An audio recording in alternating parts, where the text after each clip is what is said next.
Hey, what's good with y'all? Black Enigma here. And before I start today's video, I have to give a special shout out to Critical Anime Dark.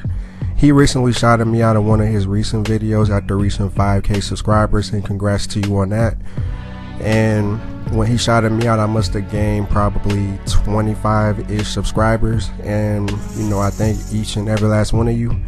I haven't really had channel growth like that at the same time in like a long time, ever since I started making videos. I think when I went from like 10 subscribers to like 70 in like the course of like a week or something, which was crazy. So yeah, shout out to him. And also shout out to Arts Infinity. He has really shouted me out probably 3 different times on his channel, and he's very active in my comment sections. And I rock with his channel as well. I'm in his comment section, and it's really no mystery. It's nothing new. Y'all know that I rock with him. So I'm just letting it be known now that those two are the main Dragon Ball YouTubers that I watch. Ironically, I just thought about it, and it's the truth. I don't see all their videos. I'm not gonna flex and say I see 100% of their videos, but I probably see a good 90%. The other Dragon Ball YouTubers I'm subscribed to that I really rock with off top, the Media Table, GK Reviews, and DJ Moski. I usually, Super Mazaku. I usually agree with what they gotta say. But yeah, man, that's pretty much it, man. And sub to those people, man. They make great content, all of them, in their own way. Everybody got their own style. So you get bored with me, or you get bored with one of them, you can really, you can't really go wrong with none of those guys. And I'm subscribed to more, but off top, those are like the main ones that I gravitate to, But yeah, man, this video was inspired by a guy named Shash. I'm pretty sure he was one of my early subscribers, and he's been very consistent, in my comment section. And we was having basically like a debate about the series or whatever, and that debate sparked me basically going into depth of how I would handle the tournament. Now, before I get into this, I have to be real with y'all. I'm pretty much throwing the rules out of the tournament. I feel like at this point it's 2 universes, and they really don't abide by the rules anyway. I mean, Zeno was really enforced it like one time, and that was with Frost, probably like 15-ish episodes ago. So I'm at the point now where I'm pretty much gonna allow killing or attacks that can really kill the other person. Nobody will get disqualified. With that being said, man, it would be Universe 7 versus 11. Obviously, I would still have them do the little stare down, and I would have Goku walk up to Jiren, but it's basically because he's the main character. I feel like he should have like the first shot against Jiren. That's just how it is. I know, like my past video, I was kind of against that. Now that I think about it, man, the way that I'm writing, it'll make more sense. So he walks up to Jiren, and they're staring each other down, and he powers up the Super Saiyan Blue, but it's no electricity around him. It really does look like a dimmer flame to make it actually look like he's really coming with every ounce of power that he has left. So because he's not at full power, we can visually see it. He gets beat up by Jiren, to the point where he's on the ground, similar to how Vegeta was on the ground after Jiren, and he's out of the not out of the tournament, but out of the fight right now. So then Vegeta steps in, he gives his traditional Saiyan speech, and he powers up to his full power in Super Saiyan Blue. And then Jiren, because he's trying to win the fucking tournament, he doesn't hold back. I'm not saying he powers up, but he literally gets straight to business, and he gives Vegeta the business. But Vegeta actually did surprise him a couple times in their tussle. So since even though he beat him by a landslide, he acknowledges that he's not a weakling. but he also says that he can't win. And then Jiren turns his back, and then Vegeta gets up slowly, and he has like a really resolved speech, but it's more in depth. Like, I wouldn't have him like talk about Kappa, about the Super Dragon Balls. I would have him rant about his love and his care for his family, the planet Earth, how his home planet was destroyed, and you know how he won't allow anybody to destroy what he loves. And I would have him touch on, he used to have a very cold heart, and there was a time where he wanted to embrace that and go back to his old ways, but he acknowledges that he can't, you know. So that sparks like a new transformation. It's very dramatic. And Jiren, you know, he goes from like a straight face to kind of looking surprised, but he's not shook, you know. So I would actually have to form, Vegeta would have like a silver hair, and the aura would be the same as Super Saiyan Blue, and but it would still have like the little sparkles, you know, that he got from like the new form. So it'll look a little bit more distinct, a little bit more different. And then I would actually allow exposition in the stands, and I would have we say that this is like the form that a Saiyan takes when he breaks his limits completely. He says that Vegeta is unhinged. He's not holding back anymore. This is all his power that he was working towards when he was training with him. And that's why he took him up under his wing, because he saw it in him. And this is him actually reaching that potential. So then I will go back to the fight, and I would have Jiren and Vegeta fight more evenly to the point where it could go either way.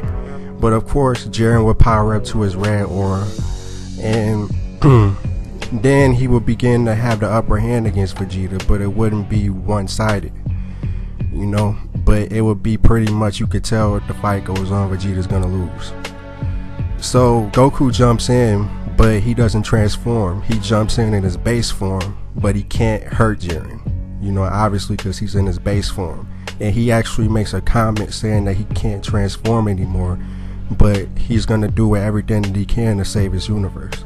So obviously, man, he gets the shit kicked out of him, but then Jiren turns savage and starts pretty much almost torturing Goku.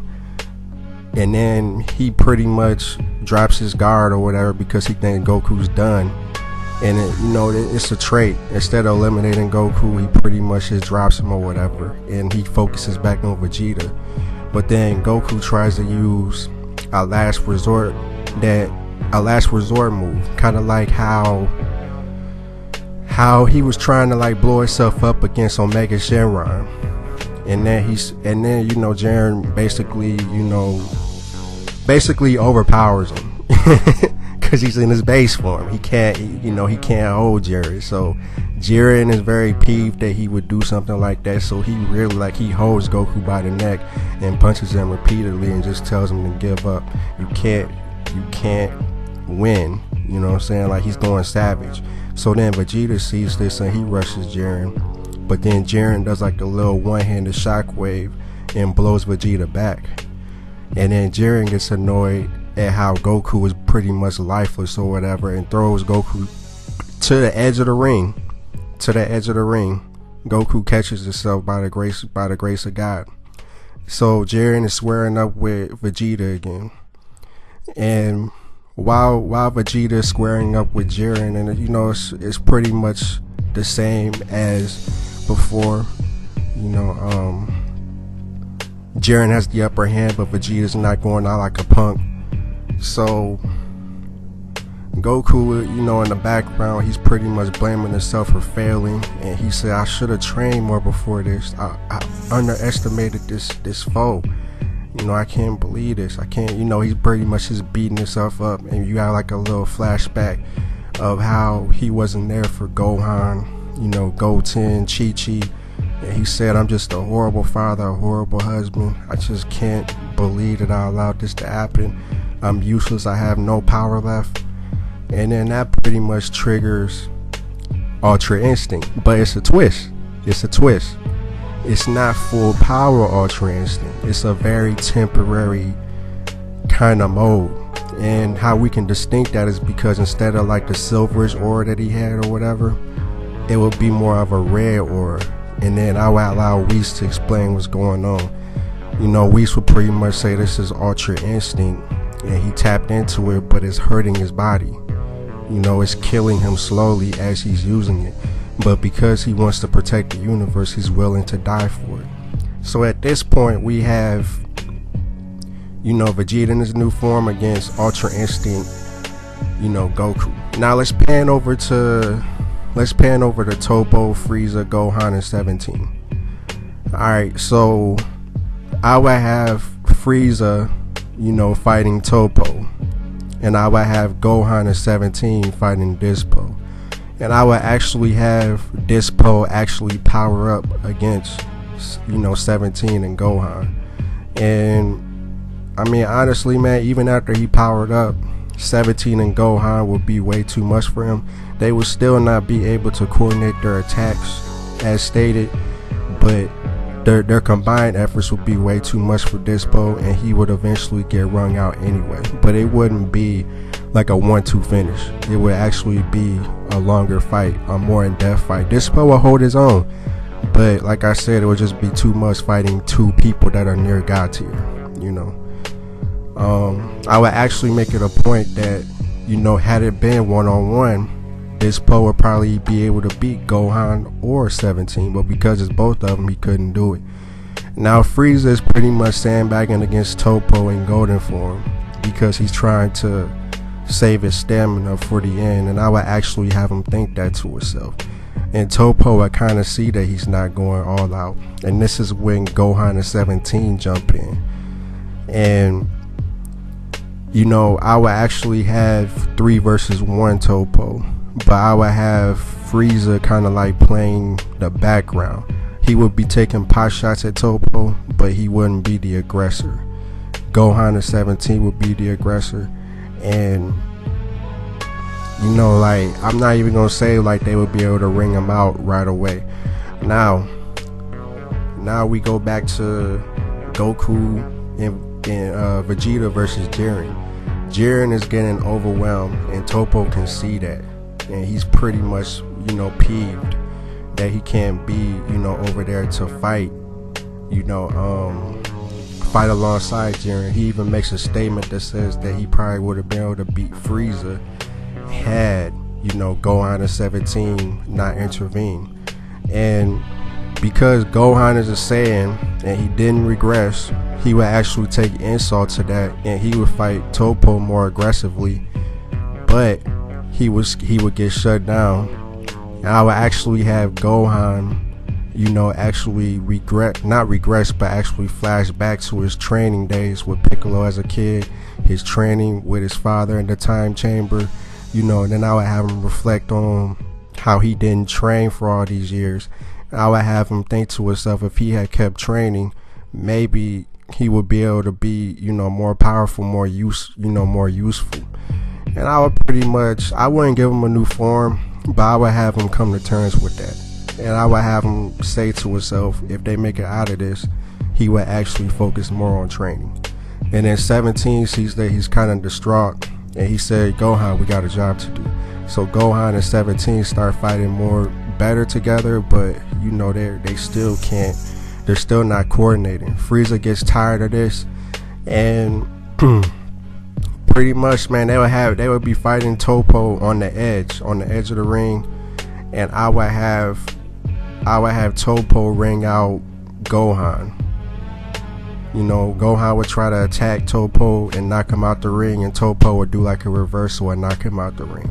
But because he let his guard down in the instant, I would have Frieza come in and kick him in the back of the neck and ring Toppo out. Now we only have Frieza, 17, Goku, Vegeta, and Jiren in the ring. So Frieza's kind of like looking at 17, and he's like, well, you know, he has like that demeanor like he's gonna, you know, betray them. But he regresses back to his base form, and you know, they just watch the fight with Jiren and, you know, Goku and Vegeta, and 17 is wondering why isn't he helping, and Frieza says, because they don't need my help. Look at the fight. I'm not gonna waste my time. So back to the main event. Goku, Vegeta, and Jiren. You know, they're pretty much overwhelming, you know, Jiren, because they're both fighting for something. You know, they're both fighting to protect, you know, and I would actually have it so they're still overwhelming Jiren, but it's because they can't coordinate their attacks. And I would actually have exposition, the only exposition from Universe 11 Supreme Kai, that says I've never seen Jiren flustered like this.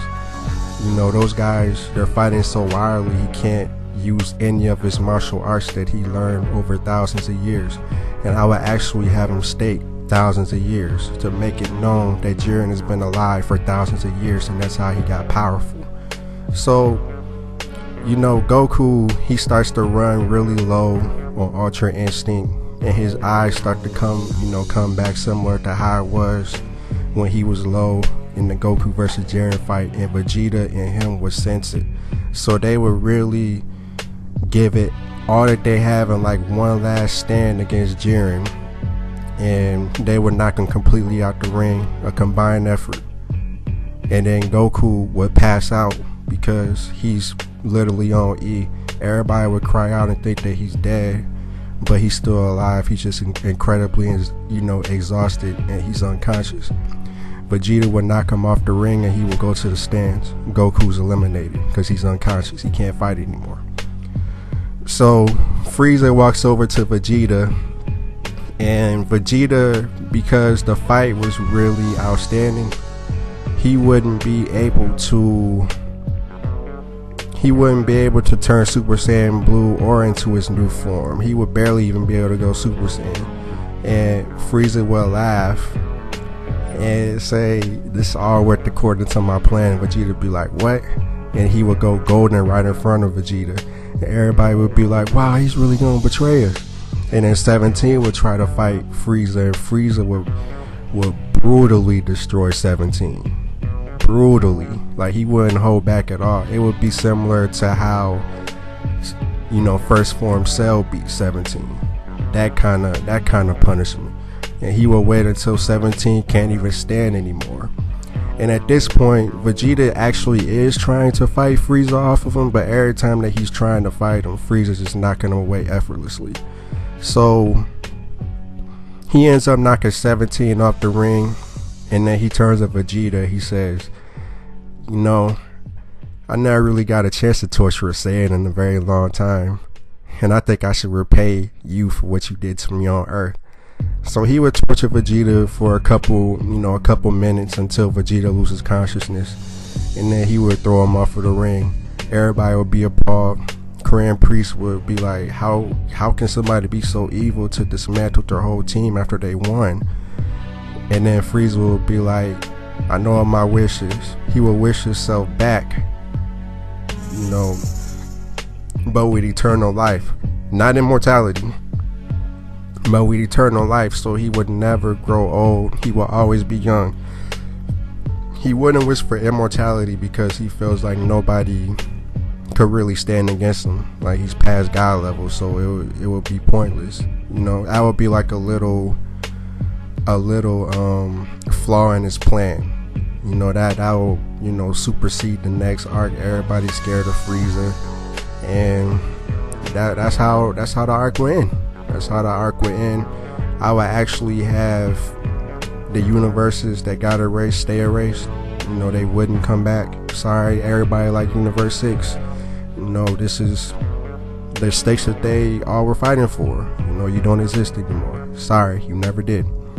So Universe 7 still survives, and that's how it ends.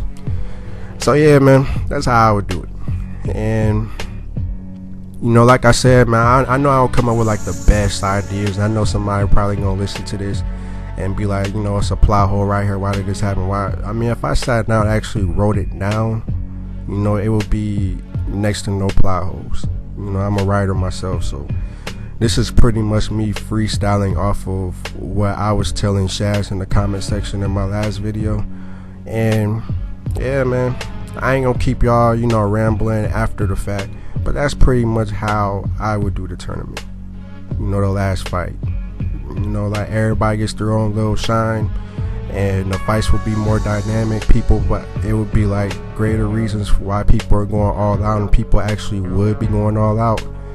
So yeah, man, that's pretty much it, man. Black Enigma out.